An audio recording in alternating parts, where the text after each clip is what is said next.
ते साहित्य परिषदेनं नव्या अध्यक्षा तारा भावाकर यांच्या नेतृत्वाखाली आयोजित केलेल्या होत्या. सुदैवानं हे दोन्ही कार्यक्रम अत्यंत यशस्वी राहिले. प्रधानमंत्र्यांचा जो कार्यक्रम होता तो वेगळ्या ठिकाणी होता आणि तालकटोरा हे सगळ्यात मोठं स्थळ आहे तिथं दिल्लीमध्ये. तिथं नंतरचे 3 प्रोग्राम होते. साधारणतः प्रधानमंत्र्यांचा विद्यार्थ्यांचा कार्यक्रम जो होता तो ती जी वास्तू आहे ती पूर्ण भरलेली होती आणि तालकटोराचा जो कार्यक्रम होता माझ्या अंदाजानं 6 ते 7 हजार लोक देशाच्या कानाकोपऱ्यातून मराठी भाषिक त्या ठिकाणी जमा झाले. विविध संवाद झाले. सगळ्याही प्रतिसाद चांगला होता. साधारणतः साहित्य संमेलन नंतर काही ना काही ते वाद वगैरे हे असतातच. त्याचं स्वरूप यावेळेला अधिक गंभीर नव्हतं. तेवढं वादाचं स्वरूप गंभीर नसल्यामुळं तसं हे अधिवेशन अतिशय यशस्वी झालं असं म्हणलं तर त्याच्यामध्ये अतिशयोक्ती होणार नाही. हे अधिवेशन दिल्लीमध्ये दुसऱ्या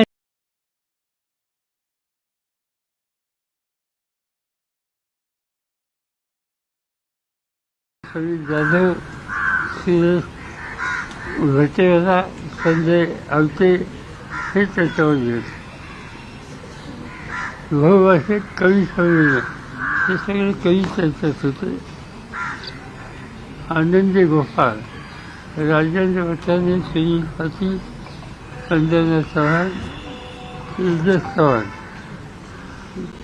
यांचा परिसंवाद जो होता महाराष्ट्राच्या मराठी माणसाचे जीवन व साहित्य अध्यक्ष अर्जुन विवेकर, फलक इंद्रा साने, वैदेश पाटे, अवधी कृष्णनाथ, मराठी भाषा आणि महाराष्ट्र धर्म अध्यक्ष श्याम पवार, डॉक्टर अनिल मोरे, अरुणा देशपांडे ही सगळी यादी बघितली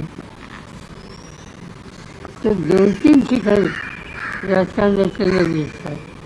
जसं अशा गजगावी त्याच्यामध्ये पृथ्वीराज चव्हाण, सुरेश प्रभू, नीलम गोरे हा एक कार्यक्रम होता. आणि सामाजिक कार्य मराठी साहित्य इथे कुणी राजकारणाचे लोक नव्हते. अशोक वानखेडे, कौल ठाकरे, जयदेव ठाकूर, नाते दिल्लीचे याच्यामध्ये वसुंधरा राजेचा काही येऊ शकलं नाही. भूषण राजे होळकर आणि सुभाषजी राजे गायकवाड ही जी म्हणजे इथे ग्वालियर, इंदोर इथे जे राज्यदर्शी जुन्या काळातले ते त्याच्यामध्ये आहेत. त्यानंतर मराठीची इतर भाषेत प्रसिद्ध झालेले लिखाण त्याच्यातसुद्धा डॉक्टर चौल, सुनील जागाजींचा बोरगाव आणि परिसंवाद जो आहे अतिशय कृषी बुद्धिमत्ता त्याच्यात सौरभ करंदीकर, बालाजी सुतार हे सगळी यादी जर बघितली तर फारसं कुणी राजकारणाचे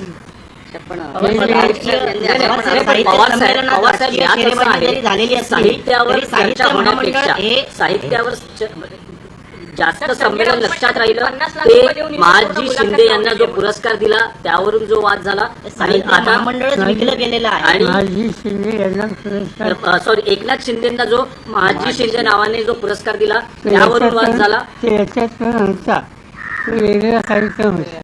त्याचा साहित्य संमेलनाचा संबंध नाही, नव्हता. पण त्यावर पण त्यानंतर- चर्चा केली. ते त्या- म्हणतात की पवार साहेबांनी अशा प्रकारे सत्कार करायला नको हवा होता एकनाथ शिंदे. आता मी कोणाचा सत्कार करायचा नाही. त्याला याची परवानगी घ्यावी लागत असेल तर हरकत नाही, ती लक्षात ठेवील. संजय राऊतांनी महामंडळाला जे पत्र लिहिलेलं आहे आणि जी मागणी केलेली आहे याबद्दल महामंडळ या संदर्भात काही ठोस निर्णय घेणार आहे का, काही पत्राला उत्तर देणार आहे का? कारण मी महामंडळ विकले महामंडळाच्या गेलेले आहेत असा आरोप मी महामंडळाच्या वतीनं काही बोलू शकत नाही. मी पदाधिकारी नाही, मी सदस्य नाही. अनेक असे अधिवेशनाची यावी, त्याच्या अनेक अधिवेशनाला माझा काही ना काहीतरी संबंध असेल. चिपळूण असेल, नाशिक असेल, उदगीर असेल, पिंपरी चिंचवड असेल, हे असेल, त्याच्या प्रत्येक अधिवेशनाला मी कुणी ना कोणतरी कपाशी आहे. त्याचा अर्थ ते राजकारणासाठी नाही. हा एक महाराष्ट्राचा मराठीचा उत्सव आणि तो सगळे मिळून आपण साजरा करूया. इथे राजकारण न आणता हे त्याच्यावरचं सूत्र. संजय राऊत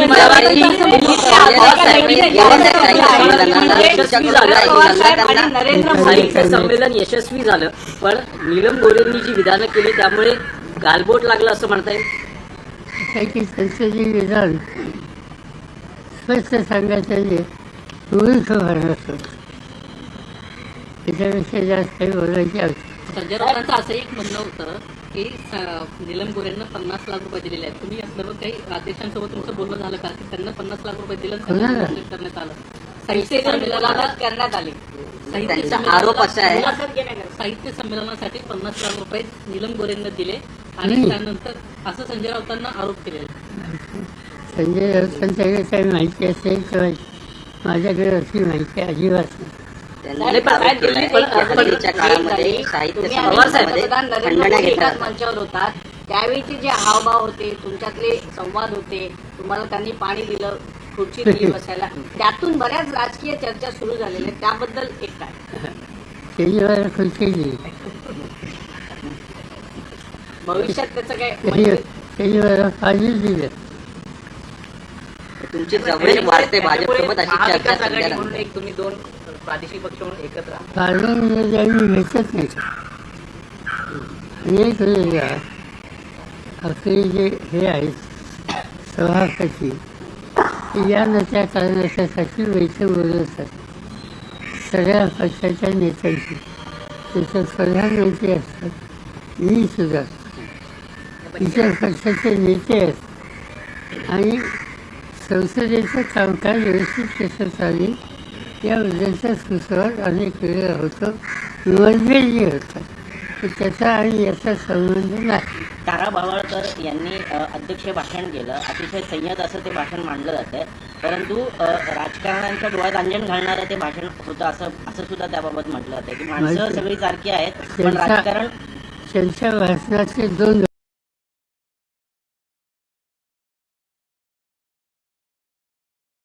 समोर आम्हा लोकांच्या समोर एक मर्यादित भाषण त्यांनी केलं आणि नंतरचा भाग सविस्तर भाषण.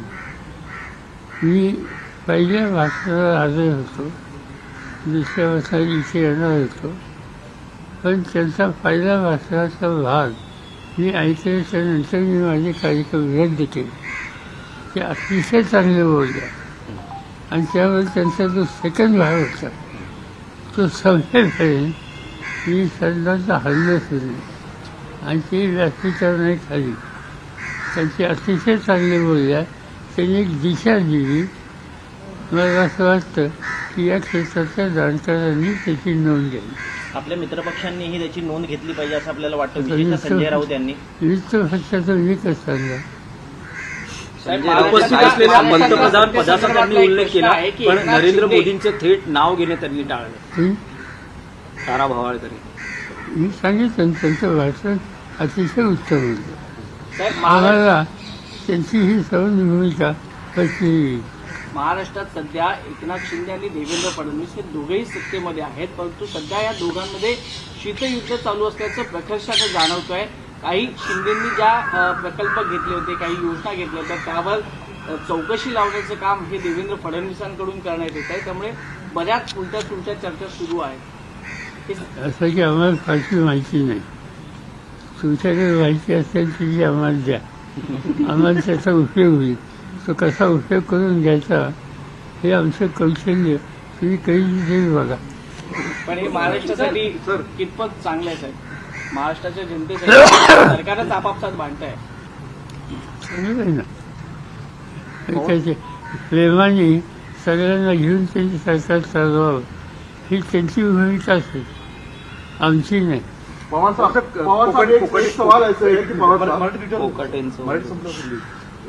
माणिकराव कोकाटे यांना जिल्हा न्यायालयातल्या यांनी थेट दोषी ठरवलं. आज काय झालं? आज अजूनही त्यामध्ये आले.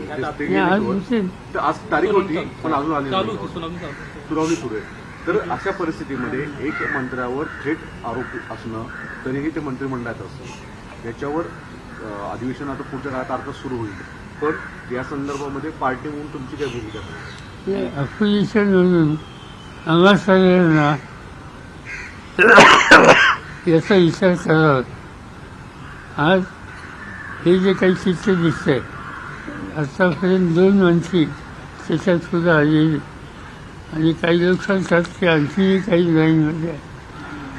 हे चित्र महाराष्ट्राच्या दृष्टीनं, प्रशासनाच्या दृष्टीनं अजिबात चांगलं नाही. पण त्याचं पूर्ण चित्र आपल्या पुढे असल्यानंतरच त्याच्यावर भाषण. धनंजय मुंडेंचा एक सर विषय आहे. धनंजय मुंडेंचा राजीनामा अद्याप झालेला नाही आहे. सातत्यानं रोज आरोप होत आहेत.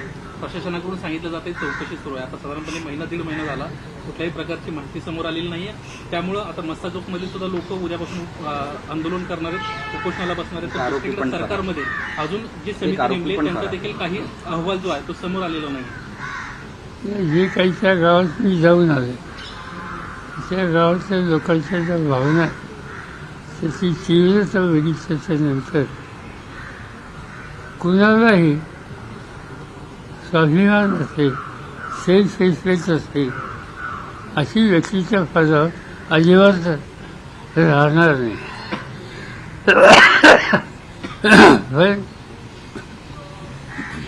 संबंध राज्यामध्ये एवढा त्याचा हल्ला होतो लोकांच्याकडनं, तरी सुद्धा सत्तेवर आपण बसून जायचं ही जी भूमिका घेऊन काही लोक वागत आहेत याचे शेवटी वाकफ परिणाम हे राज्यात दिसतं. परंतु सर, अजित पवार स्वतः म्हणतात की जर धनंजय मुंडे दोषी असले तर त्यांना आम्ही त्यांचा राजीनामा घेऊ. अजूनपर्यंत ते दोषी सापडत नाहीत असं अजित पवार सातत्याने म्हणतात. त्यांच्याकडे माहिती जास्त असते, माझ्याकडे नाही आहे. पण माझ्याकडे ही माहिती आहे की यापूर्वी काही लोकांच्या संबंधी अशा आरोप झाले की आरोप झाल्याच्या नंतर त्यांना सत्ता सोडावी लागली आणि चौकशी झाली. नाही म्हणजे नैतिकतेच्या मुद्द्यावर धनंजय मुंडेंनी मंत्रिपदाचा राजीनामा दिला पाहिजे असं की नैतिकता आणि या सगळ्या लोकांचा काही संबंध आहे असं मला जाणवत. त्याच्यावर कशाला त्याच्यावर भाषा करायचं. पवारसाहेब, गेल्या काही कालावधीमध्ये विशेषतः साहित्य संमेलनाच्या निमित्तानं का होईना मोदींच्या इथं तुमचा संवाद होतो. नेमकं हेच दुःख नाही का, किंवा एकनाथ शिंदेबरोबर तुम्ही राजकारणाच्या पलीकडे जाऊन सत्कार करता दिल्लीच्या क्षेत्रामध्ये सर कोणतेही राजकीय पण नेमकं हेच दुखणं उद्धव ठाकरेंचं आहे, जे संजय राऊतांच्या मुखी उतरवलं जातं आणि तुमच्यावर वारंवार टीका केली जाते. आमच्या टीका केली जाते. संजय राऊतांनी हा इशू काढला आणि तो काढला, त्याच्यात काही चुकीचं नाही. नाही, याच्या आधीच साहेब ज्यावेळी शिंदेचा तुम्ही सत्कार केला होता. असं आहे की एका संस्थेनं शिंदेचा सत्कार ठेवला आणि अनाशय तिचं होतं, त्याच्यात मी सहभागी झालं, तर फारसं चुकीचं नाही. काही खासदार बोलण्यासाठी एकनाथ शिंदेच्या टीमकडून ऑपरेशन टायगर राबवलं जातं, ज्याच्याकडून उद्धव ठाकरेंचे 6 खासदार संपर्कात असल्याचं बोललं जातं. तर हे ऑपरेशन कितपत चालेल, कितपत सक्सेस माहिती नाही.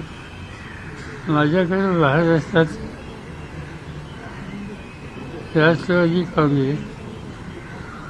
काँग्रेस आणि उद्धव ठाकरेंचा पक्ष या सगळ्या खासदारांचं माझ्याकडे एक बैठकीची भोजन होतं. त्या सगळ्यांच्या वेळी अभी 2-3 तास जी चर्चा केली त्याच्यात कुणाच्याही मनात तुम्ही म्हणतात तसा विचार नाही. जे उद्धव ठाकरेंचे लोक आहेत ते एका विचाराने त्यांच्याबरोबर आहेत. सर हिंदी में पूछना चाहूँगा, आप इतने सालों से इतने साहित्य सम्मेलन किए हैं, एक औहदा होता था, एक ये होता था, लेकिन आज संजय राउत ने एक लेटर लिखा है कि 50 लाख देकर साहित्य सम्मेलन में बुलाया जा रहा है और इसकी जांच होनी चाहिए. किस प्रकार से आप बिल्कुल पूछिए, क्योंकि हमारे पास कोई सबूत नहीं है. बेसिस क्या है, उन्होंने सेशन किस आधार से किया, हमारे पास कोई. संजय राउत है, लोग जानते हैं संजय राउत. कुछ एक बार बात करनी हो तो कहाँ तक भी जा सकते हैं, लोगों को मालूम है. लेकिन सर साहित्य सम्मेलन में जिस तरह की भाषा का प्रयोग जो मुद्दा उठाया, क्योंकि मंच साहित्यिक मंच था, साहित्यिक मंच था, और नीलम गोरे राजनीतिक चर्चा ये सांगितलं ना सर हिंदी में हमें चाहिए. नीलम गोरे सोडून बाकी कुणाची तक्रार नव्हती. हाँ, उन्होंने जिस तरह का स्टेटमेंट किया गलत है, वहाँ आने के यही स्टेटमेंट करना था तो वहाँ आने की कोई ज़रूरत नहीं थी. जो उन्होंने किया वो ठीक है. और दूसरी बात यह है कि उनकी राजनीति में कंसिस्टेंसी कितनी, आज तक पिछले कुछ सालों में कितनी राजनीतिक दलों में जाकर उन्होंने काम किया, कैसे किया, ये सब भारत की जनता जानती है. और इससे ज़्यादा बोलना तो ठीक है. लेकिन संजय राउत उससे नाराज हो जाते हैं. उद्धव ठाकरे खासकर हम कहेंगे कि उनकी नाराजगी संजय राउत के जरिए बयान होती होगी. उद्धव ठाकरे बिल्कुल नाराज नहीं. संजय राउत हर दिन जो बोलते हैं, इससे नाराजगी हो तो उनको घर से बाहर निकलना मुश्किल है. हर सुबह 10 बजे से शुरू होते हैं अफसरों का काम, वो एक अलग है. दो अहम मुद्दे हैं महाराष्ट्र. ईवीएम को लेकर फिर एक बार सवाल उठाए जा रहे हैं. 2 अहम मुद्दे हैं महाराष्ट्र में. एक तो धनंजय मुंडे के ऊपर आरोप हो रहे हैं, रिजाइन की मांग की जा रही है, लेकिन वो रिजाइन नहीं दे रहे. देवेंद्र फडणवीस जो है, अजित पवार जो है, ये सारी बातें कर रहे हैं. दूसरी तरफ माणिकराव कोकाटे को नासिक कोर्ट ने आरोप जो हुआ है, तो उसके वजह से क्या रिजाइन देना चाहिए एक नैतिक आधार पर? आज का खुशल दिन था, मुझे मालूम नहीं क्या हुआ. आज बात साफ हो जाएगी लोगों के सामने. मगर जिस तरह से एजुकेशन है, ये एजुकेशन देखने के बाद कोई भी जी चली इसमें एक नई दिशा सब लोगों को देगी. पवार साहब, एकनाथ शिंदे लगातार कह रहे हैं कि मुझे हल्के में मत लिया जाए, मुझे हल्के में मत लो, ऐसा एकनाथ शिंदे लगातार कह रहे हैं. और दूसरी तरफ देवेंद्र फडणवीस हर रोज एक नई जांच लगा देते हैं, एक नया विषय जो है उन पर रोक लगा देते हैं, जो निर्णय एकनाथ शिंदे ने लिए थे. क्या ये अंदरूनी संघर्ष है सरकार में, ऐसा लगता है आपको? नहीं, मुझे सच बताओ तो मैं थोड़ा बहुत मराठी जानता हूँ. ये हल्के में मत ले लो, ये फिर मैंने कभी सुनी. क्या मामला हल्के में ले, आप भी बताइए ना, मेरे ज्ञान में वृद्धि हो जाएगी. ये हल्के में मत ले लो. यानी लेकिन चर्चा ऐसी है कि फडणवीस को चेतावनी देने की कोशिश कर रहे हैं कि उनको बहुत मतलब इग्नोर किया जाता है. उन्होंने लिए हुए फैसलों को, उनके निर्णयों पर रोक लगाई जा रही है.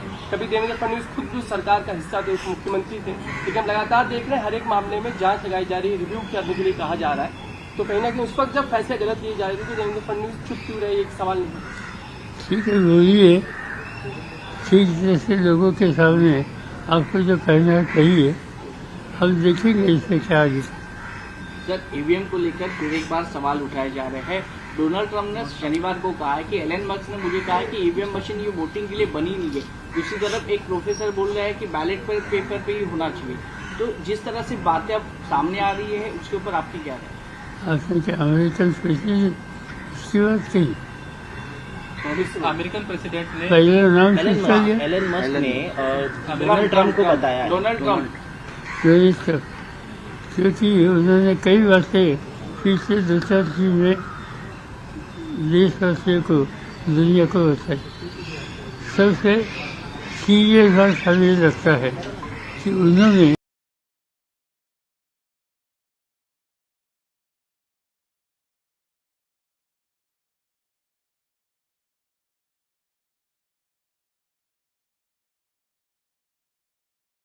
पवार साहेब, दिल्ली निवडणुकांमध्ये जे अरविंद केजरीवाल, मनीष सिसोदिया हे दोन्ही नेते हरलेले आहेत. खरं तर या दोन्ही नेत्यांनी जेलवारी भोगलेली होती आणि त्याच्यानंतर सुद्धा या सगळ्या दिल्लीच्या निवडणुकांमध्ये त्यांचा पराभव झालेला आहे. कसं बघता, कारण की महाराष्ट्रापाठोपाठ दिल्लीचाही त्याच पद्धतीने निकाल. असं की आमचं ऑब्झर्वेशन असं आहे की केजरीवाल आणि त्यांची टीम वा अँड राज त्यांचं काम चांगलं होतं. जे लोकांच्या जवळ आपण सुसंवाद साधला. असं असताना सगळं लक्ष केंद्रित करून त्यांना सत्तेच्या बाहेर काढायचं, येऊन द्यायचं नाही, हे सूत्र राज्यकर्त्यांनी केलेलं होतं. त्याचा हा परिणाम आहे. पवार साहब, महाराष्ट्र कर्नाटका के बीच में 2 दिन से बस सर्विसेज बंद की गई है. फिर से महाराष्ट्र कर्नाटका का जो डिस्प्यूट है वो सामने आ रहा है. महाराष्ट्र कर्नाटक के बीच में 2 दिन से बस सर्विसेज बंद की गई है. फिर से एसटी बसेस, फिर से महाराष्ट्र कर्नाटक के बीच का डिस्प्यूट जो सामने आ रहा है, तो क्या लगता है को लेकर फिर एक मुझे लगता है कि ये ट्रांसपोर्टेशन व्यवस्था जाना रोकना, ये अवॉइड करेंगे तो अच्छा होगा. क्योंकि कई महाराष्ट्र के लोग कर्नाटक में कुछ न कुछ इशू पर जाना आना पसंद करते हैं, आवश्यकता भी होती. वहाँ से लोग यहाँ आते हैं. इशू जो है बेसिक इशू, इस पर चर्चा हो सकती, मगर इसके लिए जाना आना रोकना ये कहा तो ठीक है, ये सोचने की आवश्यकता. सर, मिनिमम सपोर्ट प्राइस को लेकर हाल ही में हाल ही में अजय कुमार रावल जो पणन मंत्री हैं, मार्केटिंग डिपार्टमेंट के पास है, उन्होंने एक GR जारी किया जिसमें वो जो नोडल एजेंसी रखी गई थी सभी प्रोड्यूस को खरीदने के लिए, उत्पाद को खरीदने के लिए, उसमें अनियमितताएं नजर आई. तो उस नियम को वो बदल रहे हैं, उसके लिए एक उन्होंने कमेटी भी बिठाई है. मुझे ये मालूम नहीं था, यहाँ का इशू है. सर, एकनाथ शिंदे का आपने सत्कार किया, वहीं आपके सहयोगी दल जो शिवसेना है और संजय राउत है, उन्होंने काफी आपत्ति जताई कि वो नहीं करना चाहिए. सत्कार नहीं था, तो सत्कार था वहाँ जो मराठी भाषिक दिल्ली में रहते हैं, अलग अलग क्षेत्र में, उनका प्रोग्राम, इसमें कोई राजनीतिक दल नहीं. ये महाजी शिंदे जो पुरस्कार दिया गया उसके ऊपर आपत्ति जताई संजय राउत. महाजी शिंदे पुरस्कार उसी दिन इंट्रोड्यूस किया, ये पहला पुरस्कार था. इसलिए उन्होंने इनका शिंदे और 14 लोग, 15 लोगों को पुरस्कार दिया. ये 14 लोगों का नाम किसी ने छापा भी नहीं. 14 लोग थे कि ये बात किसी के सामने आई नहीं, खाली शिंदे, एकनाथ शिंदे इसकी बात है. ये बात सच नहीं, ये बड़ा प्रोग्राम. सर, एक आखिरी सवाल आपके लिए. दिल्ली में आपकी और नरेंद्र मोदी की एक मंच पर मुलाकात हुई, उसके कई राजनीतिक अर्थ लगा रहे, उनके लिए आप क्या कहेंगे? क्या ऐसे क्या लगा है? क्या बीजेपी के साथ, राष्ट्रवादी की, भाजपा के साथ जो दोस्ती है वो बढ़ रही है, करीबी बढ़ती जा रही है. साहित्य सम्मेलन राष्ट्रवादी का प्रोग्राम था. नहीं सर, वो राष्ट्रवादी का प्रोग्राम नहीं था. कुछ प्रोग्राम ऐसे होते वहाँ राजनीति आती है, हम कभी जाते नहीं. आप देखेंगे पवार साहब चर्चा ये है, पीछे एक 15 साल देश में और महाराष्ट्र में जितने साहित्य सम्मेलन हुए, इसमें एक भी साहित्य सम्मेलन ऐसा नहीं कि जहाँ मेरा कुछ न कुछ प्रेजेंट था. तो नाम किसी का इश्यू है. या सगळ्या गोष्टींचा महाविकास आघाडीवरती काही परिणाम होईल का? कारण की शिवसेना, राष्ट्रवादी हा मित्र पक्ष आहे. काही होणार काही होणार. ओके. पवार साहब, एक आखिरी सवाल. पवार साहब, प्रधानमंत्री बागेश्वर धाम में थे, महाकुंभ के परिप्रेक्ष्य में वो बोल रहे थे कि कुछ विपक्षी नेता जो हैं वो धर्म का जो है माहौल उड़ाना चाहते हैं, इसमें विदेशी ताकत भी उनका साथ दे रही है। महाकुंभ को लेकर विपक्षी नेताओं की तरफ से कहा जाता है कि मृत्यु कुंभ है। महाकुंभ को लेकर कई सारी जो गलत अवधारणाएं फैलाई जाती है, उसको लेकर प्रधानमंत्री ने कल बागेश्वर धाम में ये कहा कि विपक्ष के कुछ नेता धर्म का माहौल उड़ाना चाहते हैं और विदेशी ताकतें भी इनका साथ दे रही है। इनको पूछिए ना, इनको पूछिए, इनसे खास कुछ न कुछ डिटेल्स हो गए, इसका फायदा होगा जी। कार्यक्रम में आपको नरेंद्र मोदी जी ने प्रचार में अस्वस्थ आत्मा कहा था और उन्होंने ही आपको पानी दिया था, आपके लिए कुर्सी दी थी, तो इसको कैसे देखते हैं आप? आप ही बताइए, आप ही बताइए। उन्होंने घटक आत्मा भी कहा था, उन्होंने ये भी कहा था कि उनकी उंगली पकड़ कर मैं राजनीति में आया और कल पानी देने का काम भी किया। अब देखिए, चलिए, थैंक यू।